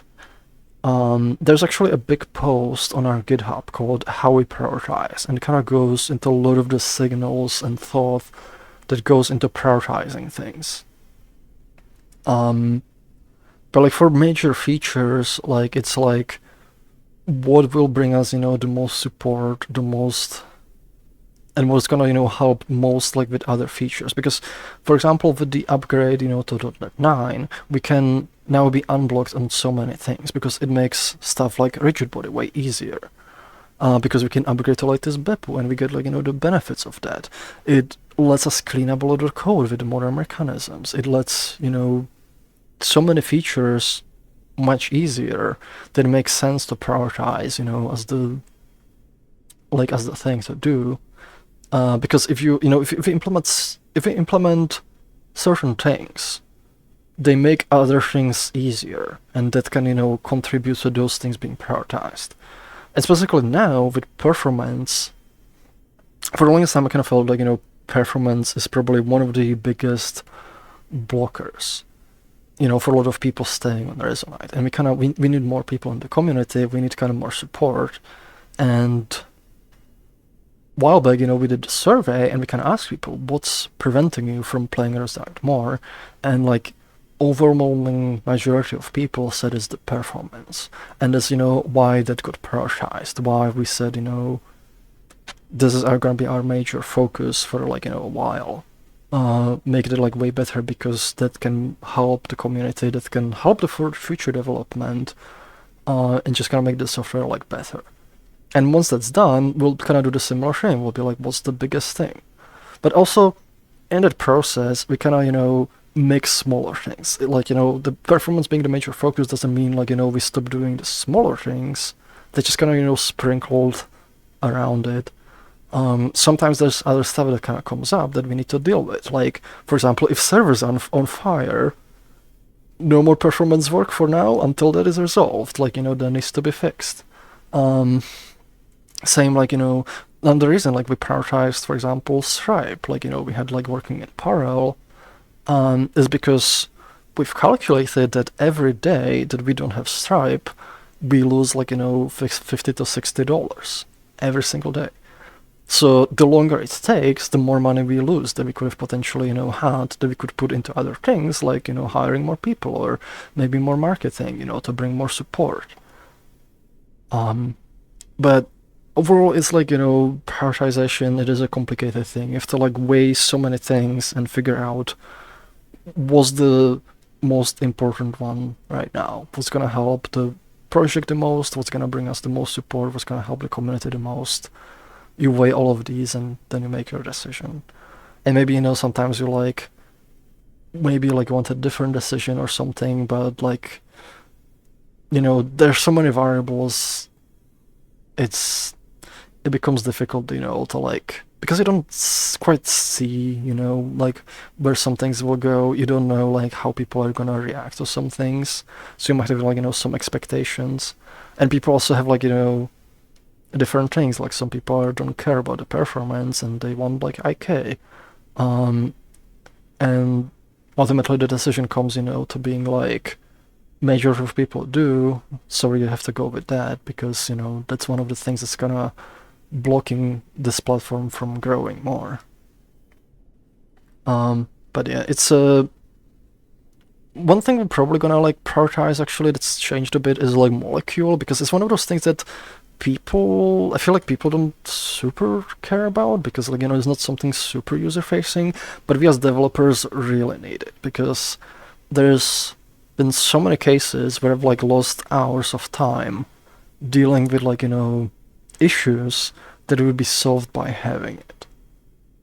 So, sometimes like we end up like prioritizing things because like it really helps speed up the rest of the development, which means we can actually do the other things, faster than we would have otherwise been, but it means we have to spend time on this thing for a bit.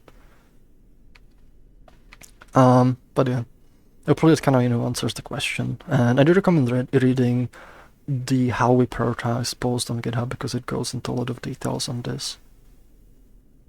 Check the Froox author is asking, I know you can't say when you'll get to work on it yet, but I'm curious how large the scope of perfect collection support is. I ran into a few situations last week where I needed to write horribly inefficient code because I couldn't store collection data.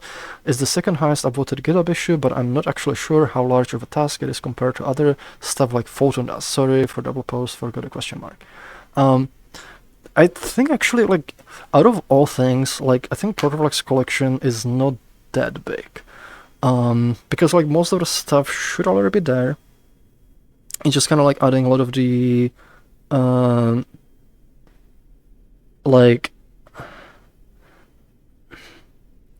the main thing is like, like there's like a few things, because like one thing that I feel is gonna make collections a little more complicated, we might want to have some mechanisms to restrict how large you can make collections, because we don't want, to somebody just make a loop and just fill your memory.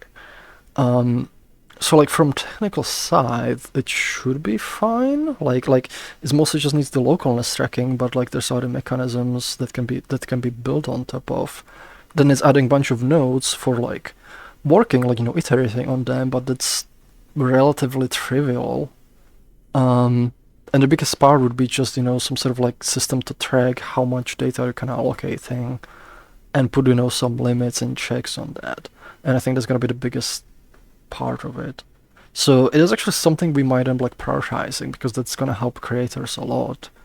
I would definitely like love to add it, because like there's so many other features it's also blocking, and I do feel if it's a feature we have that's gonna, help with a lot of the content that people are building, and then in turns also, helps the platform, because people now build a lot more kind of complex content that we're not able to build before, because we just made it like, way simpler to do. Next question is from Rabbits. I know you're a genius programmer, dog. Thank you. But do even genius dogs like you receive support from AI tools such as ChatGPT or GitHub Copilot during development? And if you don't use them, what is the reason? So I don't really just get up Copilot. Like I kind of find it more annoying. um, Sometimes I do use ChatGPT. I don't use it mostly for code. Like, I did use it for code. Like if I need like a what's it called? Like a boilerplate code. So for example, like like I was like, can you just like I asked ChatGPT, can you write C# code that initializes a hash set with all the C# keywords, and it just kind of put it together for me. Or if I need to like edit like a bigger block of code, uh, just in some predictable way, ask it to do that. I don't like using it for like making new code that requires more complex reasoning. Because usually like when it generates something, I kind of comb it through, and I'm like, does this make sense? Like does this code like, because I have like trouble like trusting it, because like I've asked it like about a bunch of things that I know a bit about, and sometimes it gives good answers, but sometimes it just gives completely bogus answers that are, and but it's very confident about them, and I'm like, I can't trust this. Like there's like 50% chance it's just gonna give me something wrong, and I don't want to put it in code without checking it. And if I spend that much time checking it, then uh, it doesn't really help me anyways. So for something like boilerplate, like that's fine, because like I'm like simple enough. Like there's not really complex, but um, for complex code, I don't really use it. I did ask it like once to make like a collection for like probabilistic sampling support, and it just made code that made no sense at all. Like it was like making internal queues, and it was like adding things to them and then removing them for no reason. Like it was weird. So I was like, I don't know. The other way I kind of use it sometimes is like as a starting point for doing research on some things. Like I'll, for example, ask it, um, you know, do you know of any good libraries for C# for doing this thing? And sometimes, like it actually gives me good pointers. It's like, this library is also a thing because it does tend to hallucinate. So sometimes it'll be like, oh, there's this library. And then I Google it and it doesn't exist. But that's a thing. I can easily check it. I can Google it, and if the library doesn't exist, I know it gave me bogus answer. But if it does exist, then I'll be okay. I'm gonna look into this one. So it can be really useful for that kind of thing. Um, yeah. I will say, like I would almost consider it like dangerous if you're trying to learn like how to code, for example, Yeah. because it I've asked it like some C# questions, and maybe this is just a C# thing. Maybe it's not good at C#, but No, it's general. I've asked ChatGPT about like some simple like C# things, like what's the most efficient way to like iterate over this thing and do this other thing, and it just keeps doing it in like the most suboptimal way that like it just doesn't know like the like no brainer, like just do it this way. Like sometimes it'll just be dumb, Yeah. and that now it's taught you the dumb way to do it. There's actually been like a study, like I think they looked at one of the latest models from ChatGPT, and they found it gives you the wrong answer on average 54% of the time. More than half of the times it's gonna give you something wrong, which means it's hard to trust it. And if I have to spend like a lot of energy figuring out like if what it gave me is good or not, then it like it doesn't help much unless it's very easy to verify.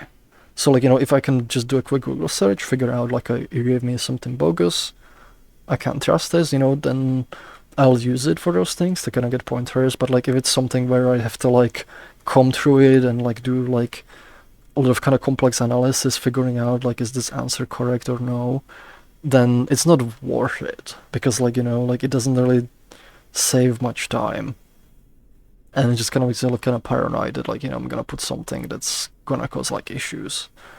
Um, but yeah, that's pretty much it. We also this is pretty much the last minute, so I think like this was the last question. So with that, thank you everyone, for like joining. I hope like you enjoyed kind of like learning more about Resonite.